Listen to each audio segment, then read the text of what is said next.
इतना दुनिया सृष्टिकर्ता जो है इस टाइप से अलग अलग बनाया है। तो there should be motto in your life, how to achieve and how to ये करना है। कभी भी ऊंचाई पर जानने पर उड़ना नहीं चाहिए। सुना है कि बादल को भी जमी से पानी लेना पड़ता है, समझे? तो इस तरह से है, इतना ध्यान रखिए। एक उर्दू का लफ्ज है, एक कमीने जब उरूज पाते हैं, उरूज शोहरत, तरक्की, उन्नति, प्रोग्रेस, एक कमीने जब उरूज पाते हैं अपनी हैसियत भूल जाते हैं, ये बड़े कमजोर हैं, जानते नहीं लेकिन सूख पर इतना अपने को करते हैं। एक कमीने जब उरूज पाते हैं अपनी हैसियत भूल जाते हैं, व्हाट आई वाज अर्लियर। ये जब कमीने उरूज पाते हैं अपनी हैसियत भूल जाते हैं, ये बड़े कमजोर हैं जो चंद फूकों में गेंदों के समान फूल जाते हैं। बैलून आपने देखा हो ना, बैलून तो भरिएगा तो बहुत ऊंचा लगता बनेगा, है ना? तो उतना मत बनिए, है ना? अगर जमाने से डर था तो दुनिया बनाए रखते, हमें न डसती रात की तन्हाई जब कोई सिलसिला बनाए रखते। तो लाइफ में तन्हाई आती है तो आपके लिए एक दवा, there is a hope, there is a door open for you, how to catch it, there should be a motive, a goal in your life, है ना? तो आपको है उसमें कोनाइजर, कोनियजियर बोलते हैं, पारखी होना चाहिए, समझे ना? इंसान को 4C होना चाहिए। 4C का मतलब होता है, हीरा की पहचान 4C होती है। पहला है, टाइम तो ज्यादा नहीं है इसलिए, 4C का मतलब होता है कि पहला या आदमी की, 1C का मतलब होता है कटिंग अच्छी होनी चाहिए, दूसरा C का मतलब होता है कलर, और तीसरा C का मतलब होता है कटिंग, और चौथा होता है कैरेट, वजन होना चाहिए। तो आपको 4 चीज हीरा बनना है आपको, समझे ना? ऐसे होन बनना है। और वैसे दुनिया में तो बहुत समस्याएं हैं, परेशानी है, लेकिन वो आपको ये नहीं देखना है कि कैसे करना है, दुनिया में ये भी करना है कि हम कैसे अपने को अचीव कर सकते हैं। जब परेशानियां आती है, एलेशन है आपको। Thank you. अब वो लास्ट में ही बोल के जाएंगे कि फूल रहेंगे तो चमन फिर खिलेंगे, अगर जिंदगी रही तो फिर मिलेंगे। Thank you. Thank you sir. बहुत अच्छे तरीके से एमपी सर ने हमें समझाया जीवन में हमें क्या जरूरत है, कहाँ तक हमारी सोच ब्रॉड माइंडेड होनी चाहिए, कहाँ जाके हमें अपनी स्पीड को, गति को विराम देना चाहिए, कहाँ पे जाके हमें घमंड नहीं करना चाहिए। ये बहुत ही अच्छे अपने एक्सपीरियंस से सर ने बताया। मैं बहुत बहुत धन्यवाद देना चाहूँगा सर को, सर हमारे बीच में अपना एक्सपीरियंस साझा किए। और अब आप जैसा कि हम देख रहे हैं कि हमारे बीच चंद्रिका सर पहुंच चुके हैं। इनके बारे में बस इतना ही कहना चाहूंगा कि आजकल लोग कहते हैं कि ईमानदारी से सरकारी नौकरी नहीं की जाती। बहुत लोगों के मन में ये थाउट है कि सरकारी नौकर है ये तो ईमानदार नहीं होगा, सरकारी नौकर और ईमानदार हो ही नहीं सकता। लेकिन ये सभी बातों को गलत साबित किया है सर ने। रिटायर्ड डीआईजी रहे हैं। आप इनकी ईमानदारी का अंदाजा सिर्फ इस बात से लगा सकते हैं कि 2 सालों में 11 बार ट्रांसफर इनका किया गया। इनकी ईमानदारी के लिए जोरदार तालियां। आज भी हम जैसे जो आगे जाके बनेंगे उनके लिए प्रेरणादायक रहे हैं। इनके लिए बस 2 ही शब्द कहना चाहूंगा कि ना सर झुका है कभी, ना सर झुका है कभी और ना झुकाएंगे कभी। सर की शख्सियत पे सूट करता है शायद, इसलिए मैं कहना चाह रहा हूँ कि ना सर झुका है कभी और ना ही झुकाएंगे कभी, जो अपने दम पर जिए हैं सच में जिंदगी है वही। सर इसी के साथ मैं धन्यवाद का आवाज देना चाहूंगा कि कुछ अपने एक्सपीरियंस साझा करें हमारे साथ। बहुत बहुत धन्यवाद। तालियों का स्वागत कीजिए। प्यारे बच्चों, हमारे सीनियर प्रमोद बाबू,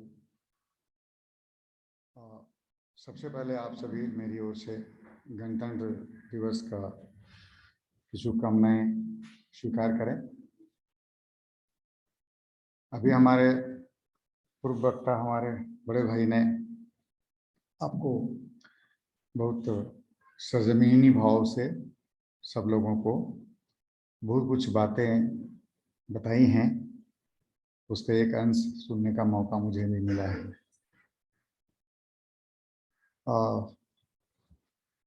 अभी हम लोग यहाँ जो एकत्रित हुए हैं उसका मूल उद्देश्य ये है कि हम लोग कुछ करना चाहते हैं। क्या करना चाहते हैं ये मालूम होना चाहिए। कैसे किया जाए इसके लिए आप यहाँ आए हैं। इसमें मैं पहले ये जान लेना चाहता हूँ कि आप में से साइंस बैकग्राउंड के कितने लोग हैं। Raise your hands please. Okay, ठीक है, कोई बात नहीं, साइंस आर्ट से कोई मतलब नहीं रखता है। मेरा यह कहना है कि सबसे पहले किसी चीज को जब हम टारगेट को देखते हैं तो टारगेट हमारा कैसा लगता है, वहां पर नजरिया एक ही टारगेट। नजरिया एक ऐसा होता है कि उसको कोई कड़ा रूप में देखता है और कोई बहुत आसान रूप में देखता है। नजरिया बहुत बड़ी चीज है। नजरिया तो सही होना चाहिए। अगर नजरिया सही है तब हम लक्ष्य की प्राप्ति में सफलता के जो दर होंगे वो बेहतर होंगे। तो लक्ष्य को किसी भी व्यक्ति को प्राप्त करने के लिए उसके मनोभाव में आसान होना चाहिए या कड़ा होना चाहिए, आप बताएं। लक्ष्य हमारा जो कुछ भी है वो हमारे नजर में आसान होने लगना चाहिए या कड़ा लगना चाहिए? आसान लगना चाहिए, जरूर आसान लगना चाहिए। उसके लिए जरूरी क्या है? आसान कब लगेगा? यदि आपके ज्ञान स्तर से उस लक्ष्य का संबंध है, आपके पूर्व ज्ञान स्तर से उस लक्ष्य का संबंध है। क्योंकि चीजों को आप देखते हैं कि हैंगर, आप देखते होंगे हैंगर, एक हैंगर में कपड़ा जैसे तैसे फेंकते हैं पूरा बिखरा हुआ होता है, लेकिन तरीके से एक छोटे से हैंगर में अगर हम टांग देते हैं तो वो संभला हुआ रहता है। उसके पीछे क्या राज है कि टंगने के साथ टंगा हुआ एक हैंगर, ये हमें मालूम है कि ये इसमें टंगा रहेगा और उस पर हम जितनी चीजों को सवार करते हैं वो हमारा टंगा रहता है। बाकी अगर हम उससे हट करके रखते हैं तो वो बिखर जाता है। तो ये चीज है। अब हम कहें कि किसी चीज को आसान कैसे देखा जाए। जैसे मैं आपसे पूछता हूं एक सीधी बात कि आप तालाब में स्नान कर रहे होते, तैरते रहते हैं, तालाब में तैरते हैं, नदी में तैरते हैं, गंगा नदी में तैरते हैं और समुद्र में तैरते हैं, और दोनों में बराबर दूरी ही आपको 200 मीटर का दूरी आपको दे दिया जाए तैरने के लिए। 200 मीटर केवल, सभी में। तालाब भी बड़ा है तो उसमें भी 200 मीटर आपको तैरने के लिए कह दिया गया, लेकिन 200 मीटर में इस किनारे से उस किनारे हो जाता है। आप पूरे चारों किनारे को देखते हुए होते हैं। नदी, उसमें भी उसके साइज आकार पर डिपेंड करता है। उसका धारा जो है आपको थोड़ा सा विचलित करके सामने नहीं ले करके तिरछा ले जाता है। गंगा नदी में पानी स्टिल है, लेकिन चलिए उसका भी आपको कुछ एहसास रहता है। फिर समुद्र में आप चले जाते हैं। तो जब आप तैरते हैं तो सबसे ज्यादा विश्वास कहाँ तैरने में आपका रहता है? तालाब में, क्योंकि आप देखे हुए होते हैं, आपका तैरने का कॉन्फिडेंस है कि डूबेंगे तो नहीं, इतना तो हम पार कर ही जाएंगे। उतनी ही दूरी आप नदी में जाते हैं तो आपको फिर थोड़ा सा डर बढ़ जाता है कि पता नहीं धारा कहाँ ले जाएगा, किनारे लगेंगे या नहीं लगेंगे। उससे थोड़ा सा लॉस ऑफ कॉन्फिडेंस होता है।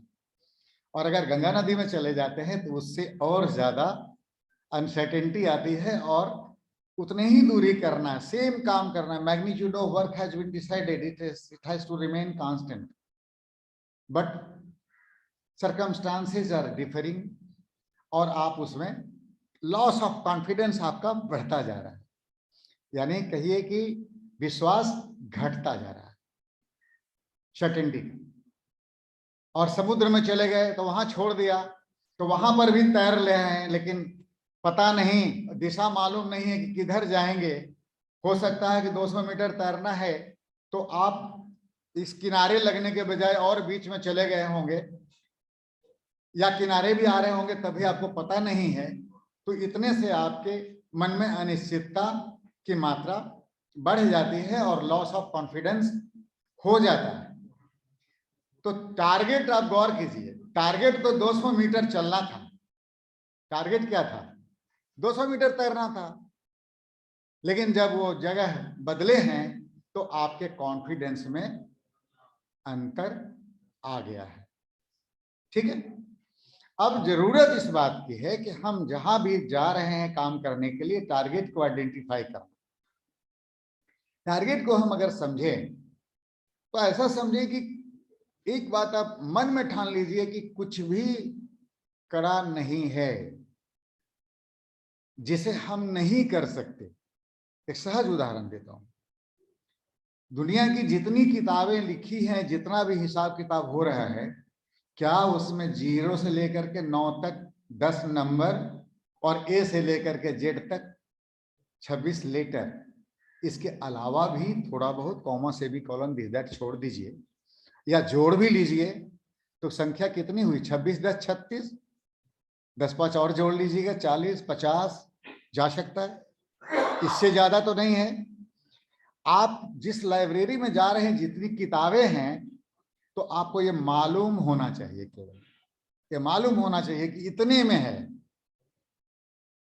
और दूसरा मालूम होना चाहिए कि किसी ने इसे लिख डाला है, कोई ऐसा तत्व भगवान लिख करके नहीं भेज दिया, आदमी नहीं लिखा है, आदमी नहीं किया है। जब सबने कर दिया है इसको, तो किया हुआ को हम दोहरा क्यों नहीं सकते? नहीं है ना कॉन्फिडेंस? तो इसमें आपको किया हुआ को हम दोहरा क्यों नहीं सकते?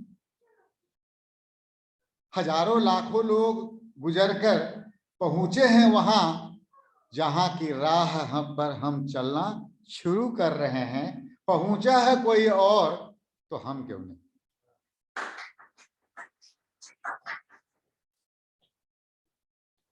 अब आइए, मैंने आपको एक तो बांध दिया नंबर से कि इतना ही का खेल है जिस पर आप भी ट्राई कर सकते हैं, और जितना ट्राई करके उसको अप्रूव कर दिया गया इंटरनेशनली। हम कहते हैं हम अपने भैया को भैया बोलते हैं, हम उनको साड़ू बोलेंगे, नोमेनक्लेचरल मामला है, but it has been standardised. यह स्टैंडर्डाइज कर दिया गया है कि हम अगर हमारे पिताजी ने जितने बच्चों को जन्म दिया है वो सभी को बाई कहते हैं, और जो फीमेल पार्ट जन्म ली है उसको बहन कहते हैं। हम उल्टा अगर कह लेंगे क्या हर्ज है? लेकिन वो हमारा लोग पागल क्यों कहेंगे? क्योंकि स्टैंडर्डाइज कर देगा, सब लोगों को मालूम जिस बात का है वही बोलिएगा तभी तो समझेगा। और भाषा का इंपॉर्टेंस तो यहीं से जन्म लेता है। भाषा क्या है? वही है ना। हम लोग तमिल में चले जाते हैं तो तमिलनाडु चले जाते हैं तो वहां पर तमिल भाषा का हो जाता है, कर्नाटका चले जाते हैं तो कन्नड़ हो जाता है, यहाँ है तो हम लोग ये करते हैं, कहीं कहीं अंग्रेजी में करते हैं। तो भाषा का उपयोग क्या है?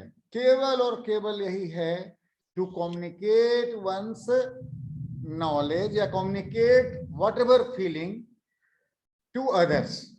हम दूसरे को कम्युनिकेट करने के लिए जिसका उपयोग करते हैं उसी को कोई भाषा कहते हैं।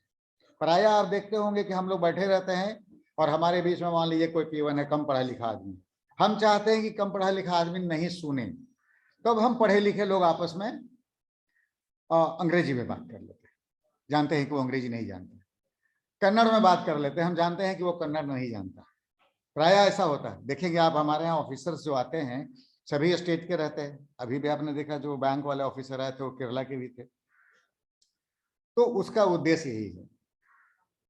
तो इसीलिए आप देखते होंगे धीरे धीरे करते करते करते करते पहले हम लोग की सारी किताबें अंग्रेजी में हुआ करती थी और एग्जामिनेशन में भी अंग्रेजी था। आज यूपीएससी जिसके संकल्प के साथ हम आए हैं, हम मिल रहे हैं और आगे बढ़ रहे हैं, बढ़ते रहेंगे, ये परपिचुएट होता रहे, इसके लिए हम लोग जो प्रयास कर रहे हैं उसमें आप देख रहे हैं कि अब हिंदी और अंग्रेजी दोनों में कर दिया गया ताकि भाषा किसी के ज्ञान के एक्सप्रेशन में बाधक नहीं बने। क्लियर है? बाधक नहीं बने, पक्का। दूसरा आपको मैं बताऊं, कि क्या करना है भाई, पढ़ना क्या है, बहुत कुछ तो नहीं पढ़ना है मुझे, क्या पढ़ना है। हम बेसिक चीज जाने, फंडामेंटल।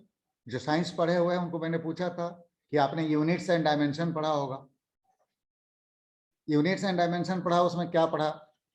तो पूरी दुनिया, हमें जो कुछ भी पढ़ना है, जो कुछ भी करना है, मैं आपको 3 टर्म लेता हूं। एक है समय, टाइम, दूसरा है स्पेस, और तीसरा है एनर्जी। इस 3 के अलावा चौथा भी कुछ है अस्तित्व में क्या? अगर है तो बता दें, मैं भी सीख कर जाऊंगा यहां से।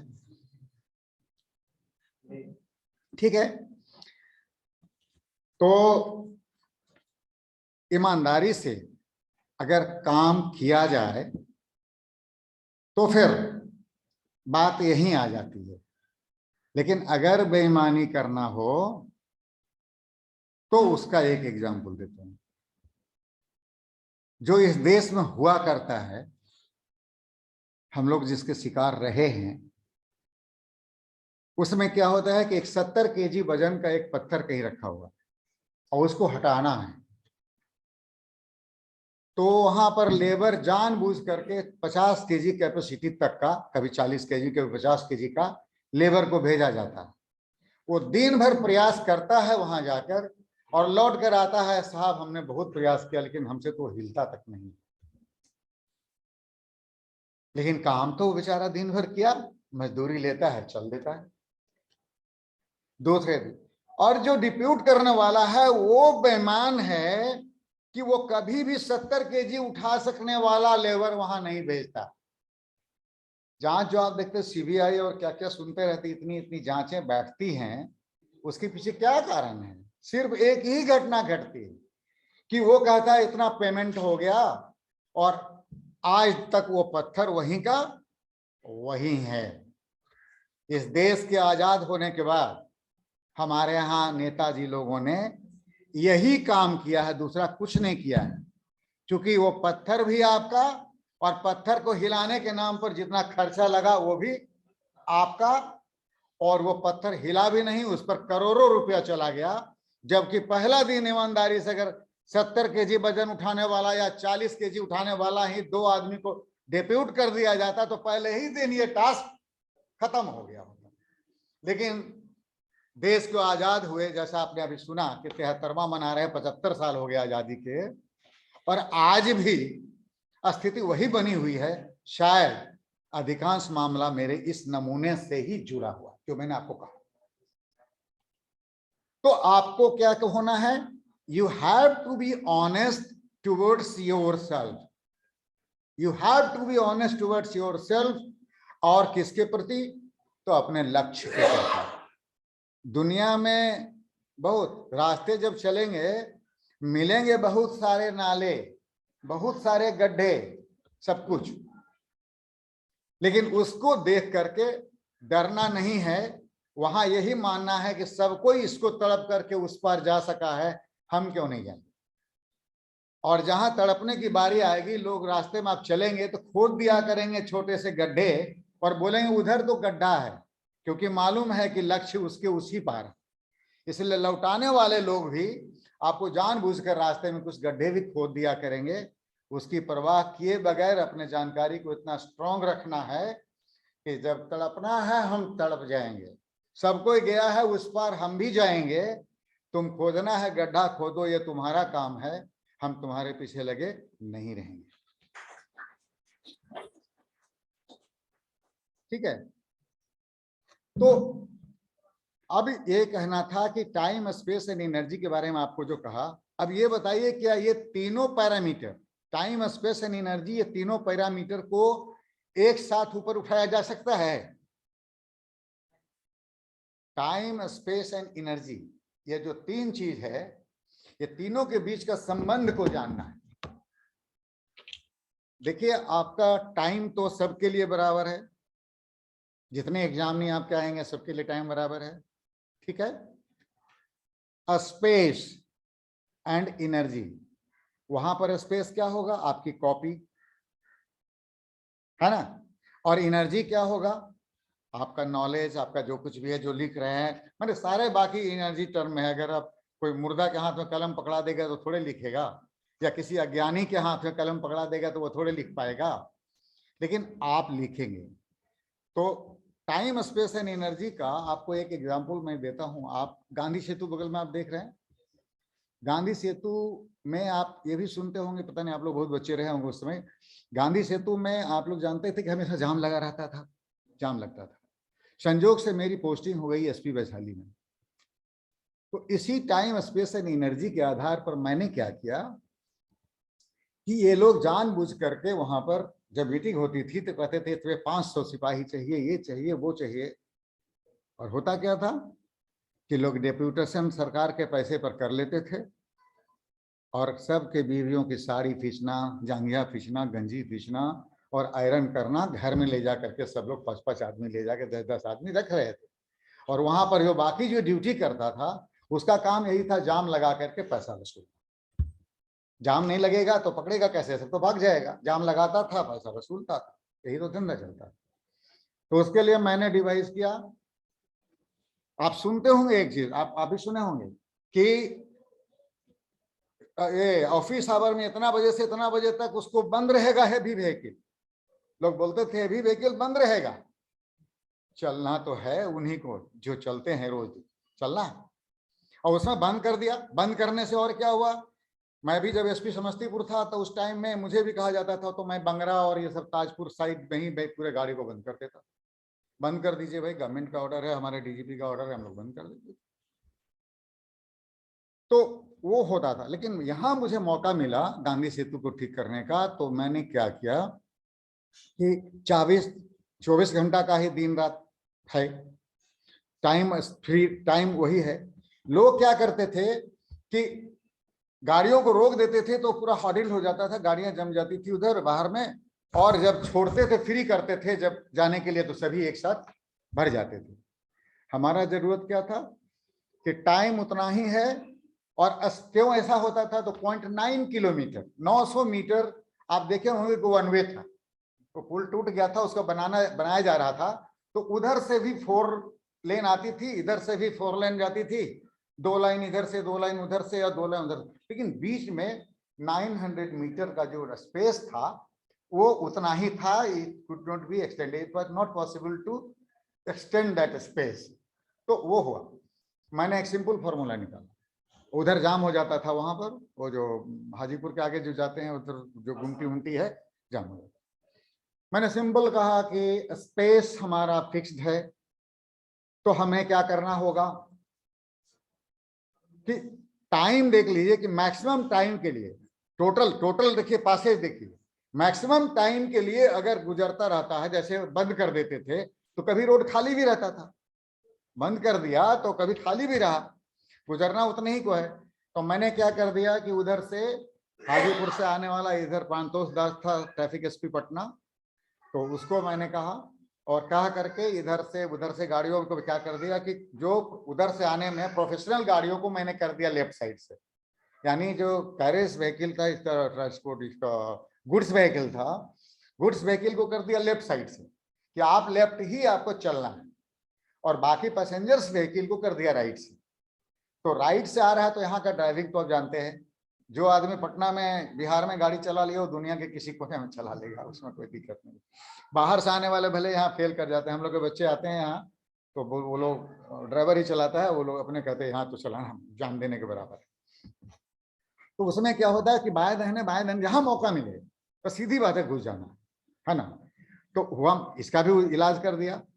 तो उसके बाद क्या हुआ कि दाहिने तरफ इधर से क्या कर दिया, इधर से कर दिया इनको हम उल्टा, इधर से कर दिया कि जो दाहिने साइड से जाएंगे आपका पैसेंजर्स व्हीकल और लेफ्ट साइड से रहेंगे कमर्शियल व्हीकल। हुआ क्या, जब मीटिंग हुई डीजी लेवल की तो मैंने कहा कि सर मुझे केवल 16 और 4 कंटिजेंसी रिजर्व, 20 सिपाही चाहिए, 500 जितना है सबको वापस लिया जाए, और 20 को बीएमपी से दिया जाए, जिनकी हरी टोपी होती है। लाल टोपी तो पूरा बिहार में पहनता है जिला में, लेकिन जो हरी टोपी होती है वो केवल और केवल बीएमपी की होती है। हरी टोपी अगर लगा लिया जाए तो मैंने वही कहा 20 आदमी कैसे कर लोगे? कर लेंगे सर, मुझे तो एक बार में केवल 4 आदमी की ड्यूटी लगानी है, ओनली 4, 4 शिफ्ट में कर देंगे, 4 चौका 16, कोई बीमार पड़ेगा कुछ होगा उसकी जगह रिप्लेसमेंट में चाहिए, बाकी 4 हमारा reserve. Exactly I did it, सबको कान पकड़ के बाहर निकाल दिया और उसके बाद 4 लगाया। अब सोच लीजिए कि उधर से आ रहा है, तो आपका लाइन जब लग गया है और बाकी पेट्रोलिंग शुरू में हमने कर दिया, खुद अपने आकर के डंडा ले करके सबको लाइन अप कर दिया, वो आदत डाल दिया वहीं से, तो वहां से डाल दिया। अब देखिए आप गौर कीजिए कि जो स्पेस 900 मीटर था उसमें एक अप एक डाउन हो सकता था, एक इधर से जा सकता था, एक उधर से आ सकता था। तो मैंने कर दिया, एक सिपाही यहां लगा दिया, एक सिपाही यहां लगा दिया। एक सिपाही को लगा करके हमको प्रायोरिटी किसकी देनी है, गुड्स की या पब्लिक की? पब्लिक की। तो पब्लिक व्हीकल आ रही है उधर से, तो पब्लिक व्हीकल को इधर से गुजार दिया, एक गुजरेगा ना, पब्लिक व्हीकल को आने दिया और इधर से उसी समय जो है ट्रांसपोर्ट वाला गुजर रहा, तो एक हल्की गाड़ी हो गई और एक भारी गाड़ी हो गई। उसका वेट भी सोच सकते हैं, पुल के कमजोरी का ख्याल रखिए, तो वहां पर भी वो एडजस्ट हुआ, तो वो 2 कर दिया। अब वो जा रहा है तो मैंने क्या किया कि जो बाएं दाहिने घुसे हुए हैं, कमर्शियल वाले में भी घुस गए हैं कोई, तो अभी हमने क्या किया कि मान लिया कमर्शियल को अलाउ किए हुए, तो कमर्शियल को जब अलाउ किए हैं तो 10 गाड़ी हमारा पार करेगा तो स्पेस बनेगा, उस स्पेस में जितना भी पैसेंजर्स व्हीकल है निकल करके वो दाहिने आ जाएगा। जैसे हमारा 15-20 गाड़ी 25 गाड़ी आपका पैसेंजर का हो गया, वैसे वही सिपाही जो बीच में उधर खड़ा हो गया था वही अब इस पार आ जाएगा हाथ देकर, और इस पर आकर के रोक दिया कमर्शियल को। जितनी पैसेंजर्स व्हीकल है, जब पूरा पैसेंजर गुजर गया, जब देखा कि अब इधर से पैसेंजर गाड़ी नहीं आ रही है, तब वो जाकर के फिर हट गया, यहाँ कमर्शियल को अलाउ कर दिया। फिर कमर्शियल को अलाउ किया, 20 25 30 गाड़ी 40 गाड़ी गुजरी, तो फिर नेचुरली जो जहां तहां फंसा हुआ था सब निकल करके आ गया। तो same thing and vice versa इस तरफ से भी कर दिया। जरूरत कितना पड़ा बाबू? 2 सिपाही उधर और 2 सिपाही इधर, मात्र 4 सिपाही एट ए टाइम काम किया। और वो 4 सिपाही हमारा नेम्ड है, ये नहीं कि हाँ 500 आदमी ढूंढते रहो कि हम नहीं थे फलना थे, कोई सवाल नहीं उठता है। 4 आदमी हो, लोकेशन आसानी से हो जाएगा। वो चला और वो सिस्टम आज भी आप कितना भी उल्लंघन हुआ होगा तो आज भी आपके नजर में होगा, अगर कभी गुजरते होंगे तो वो मिलेगा। That I had done while I was SP Vaishali. बेटा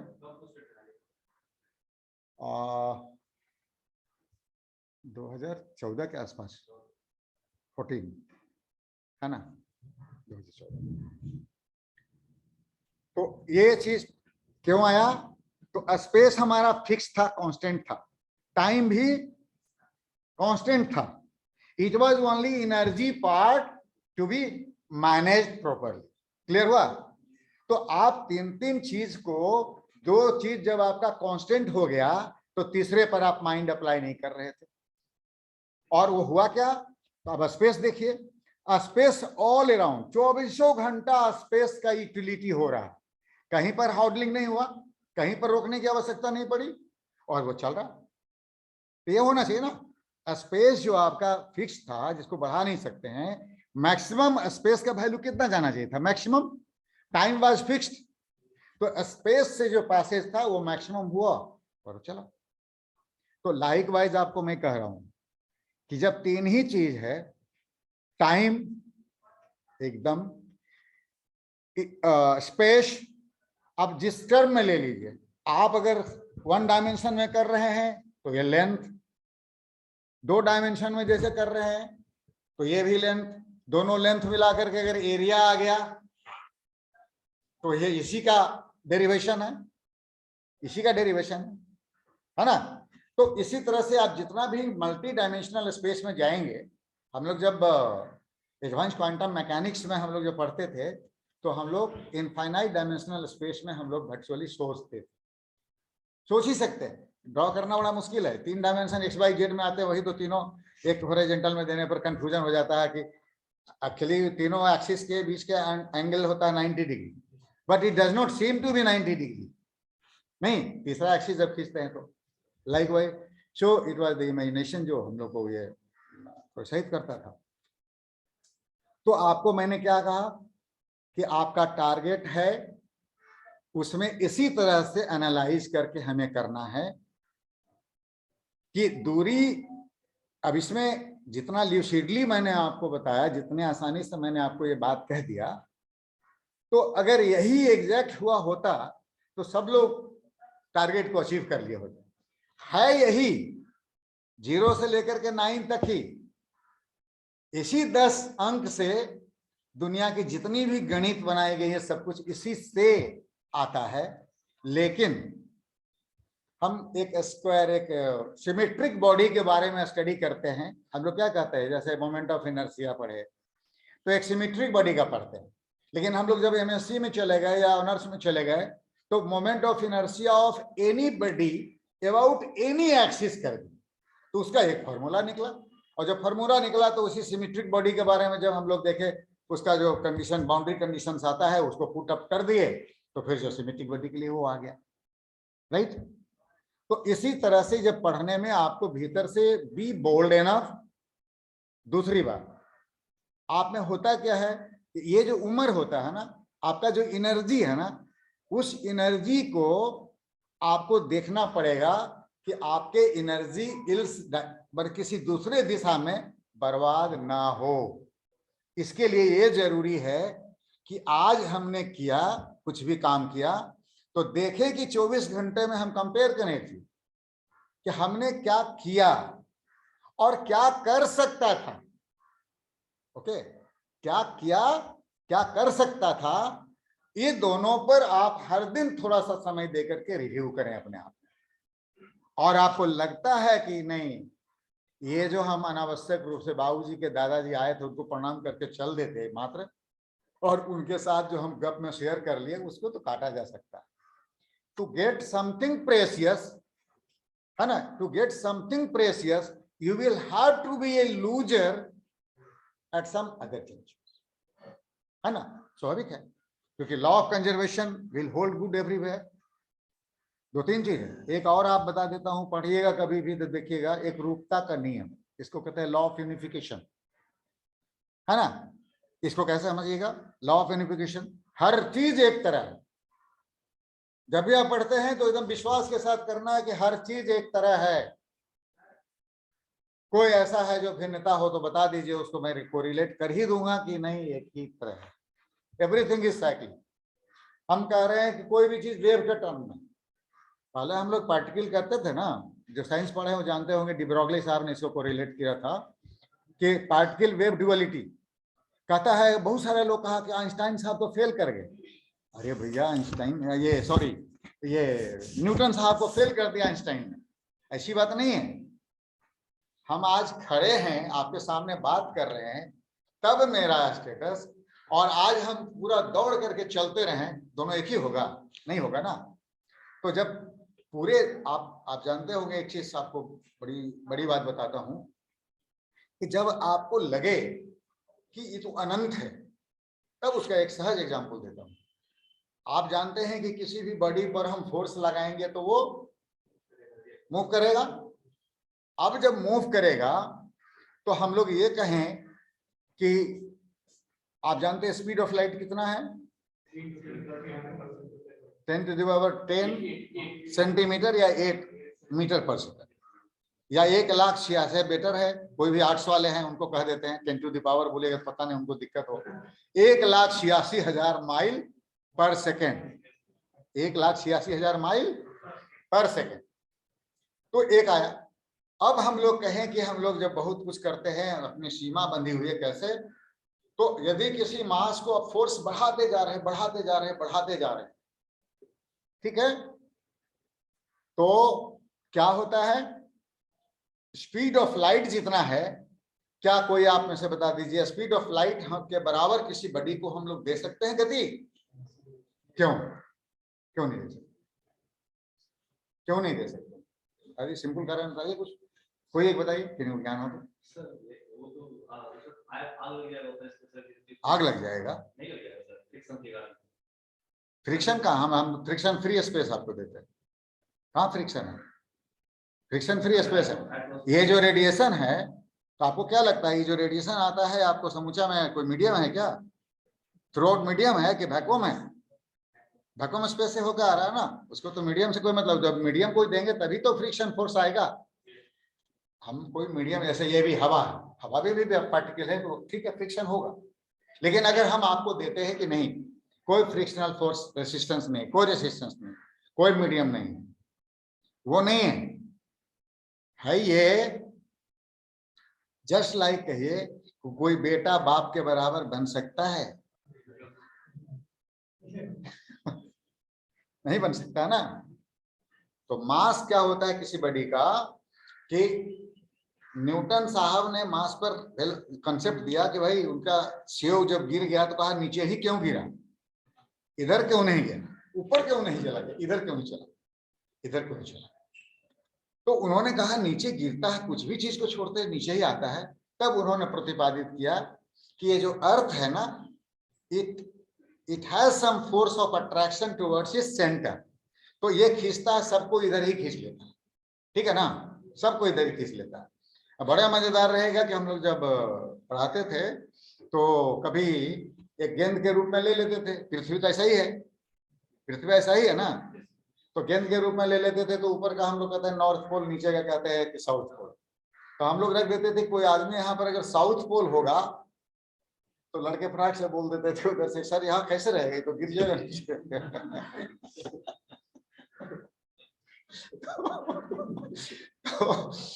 तो लॉ ऑफ ग्रेविटेशन जो है, ग्रेविटी एंड ग्रेविटेशन, उसके मुताबिक चल रहा था। होता क्या है ये आपके लेवल का चीज नहीं, पर मैं बता देता हूँ। मास जो होता है एक, जब एक सर्टेन लेवल के ऊपर जाता है तो वो मास में परिवर्तन होने लगता है। मास में क्या होता है, वृद्धि होने लगती है। जब स्पीड बढ़ा देंगे तो वृद्धि होने लगेगी, वो बढ़े, मास ही बढ़ने लगेगा। और आप जानते हैं कि मोमेंटम कहलाता है mass into velocity. Mass into velocity को मोमेंटम कहते हैं। तो अगर हमारा ये कहना है कि मोमेंटम क्या होना है, रिजर्व कंजर्व रहना, मोमेंटम का कंजर्वेशन रहेगा ना जब कभी भी कर रहे हैं किसी न किसी रूप में, क्योंकि हम जानते हैं energy can neither be created nor be destroyed, ना उसको हम बर्बाद कर सकते हैं ना हम पैदा कर सकते हैं। It is always in terms of transformation, transformation of energy है। तो एम भी जो हम लोग लेते हैं, तो भी को अगर हम सी के कंपेरेबल, सी कहते हैं स्पीड ऑफ लाइट का रिप्रेजेंटेशन, तो हम लोग अगर स्पीड ऑफ लाइट के कंपैरिजन में अगर कर दें, चले जैसे जाने लगते हैं, तो हमारा ये मास जो है बढ़ने लगता है। और इसको अगर हम लोग रेस्ट मास जो भी हमारे पास है या सिंपल वेलोसिटी के साथ जो मास है उसको अगर हम लोग m जीरो का, क्योंकि स्पीड जीरो, हम लोग जीरो मतलब थोड़ा बहुत का कोई बात नहीं है ना, तो m नॉट, तो ये हो जाता है मास जो बदल के हो जाता है कि m naught by under root 1 minus v square by c square. और इस पर जब कंप्यूट कीजिएगा तो आपको मिल जाएगा कि मास जो है जैसे भी c का कंपेरेबल में हो जाए। देखिएगा c को आप ऐसा करिए, v को आप c/2 कर दीजिए, आधा v को c/2 या c/4 कर दीजिए, तो आप पाइएगा कि m is equal to m naught माने m zero by under root 1 minus v square by c square.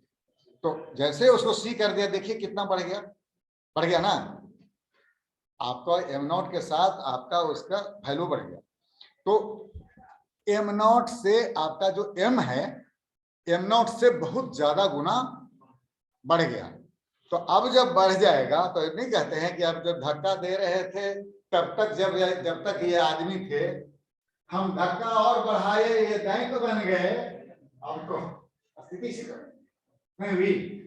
धक्का दे रहे थे इन्हें जब तक ये आदमी थे, जब धक्का देना शुरू किया और तो ये दैत्य बन गए, अब तो मेरे पास वापस लौटने का लगा कोई रास्ता, ठीक है।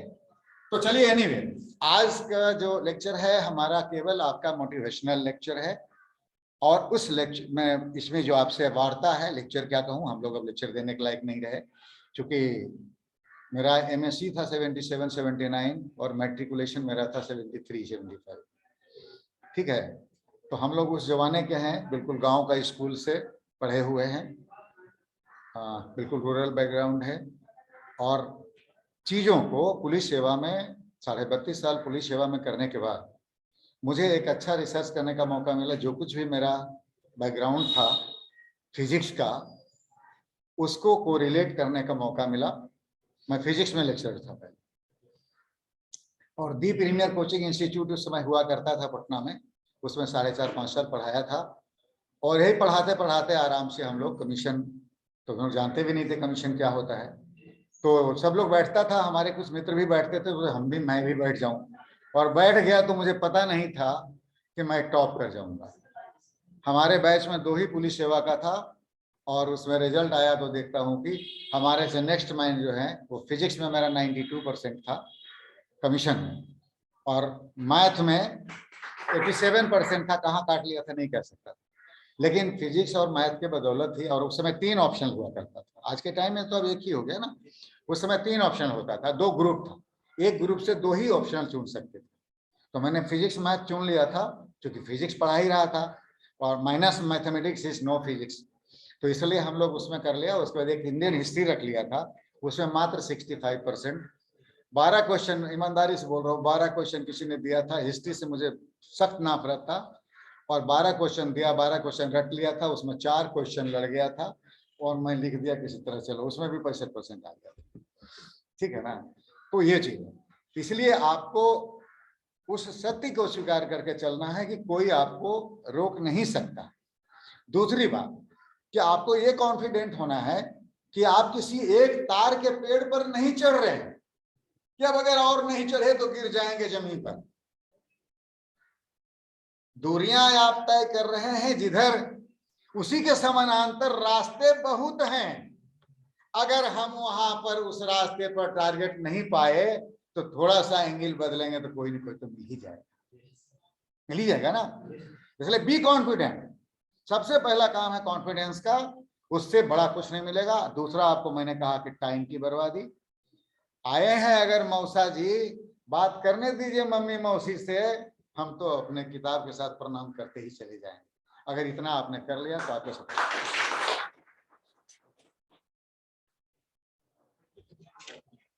Thank you for the precious word. I like the way sir relate the theoretical aspects of books or into a reality of life.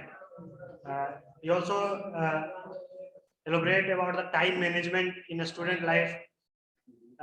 जिस तरह से सर रियलिटी को थ्योरी से जोड़ के हम लोगों को बताए, उसके लिए मैं सर के लिए बहुत बहुत धन्यवाद हूँ।